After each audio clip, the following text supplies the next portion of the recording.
sur le PMU physique, tel que l'amendement est proposé, un relèvement à 7,5. Les amendements proposent de le remettre à 7%, ce PMU physique. Il y a également une hausse sur les machines à sous des casinos physiques d'un relèvement de 0,7 points pour l'amener à 11,9%.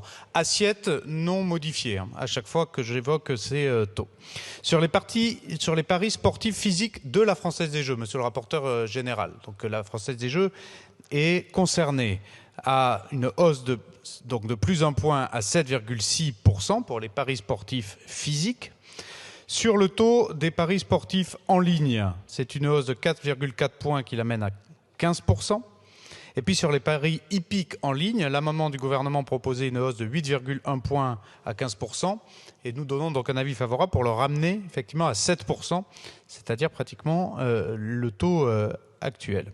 Et puis un alignement sur la fiscalité des jeux de cercle avec, pour la part affectée à la sécurité sociale, un prélèvement de 0,2% sur les mises à un taux de prélèvement de 10% sur le produit brut des jeux, ce qui crée un rendement à peu près à 34 millions d'euros, plus le prélèvement de 15% des dépenses d'affichage publicitaire que j'ai évoqué tout à l'heure. Donc je répète, c'est un amendement gouvernement à la base avec 192 millions d'euros de rendement fiscal, ramené à 152 millions si on prend les sous-amendements qui protègent davantage la filière hippique et à laquelle je suis tout à fait sensible.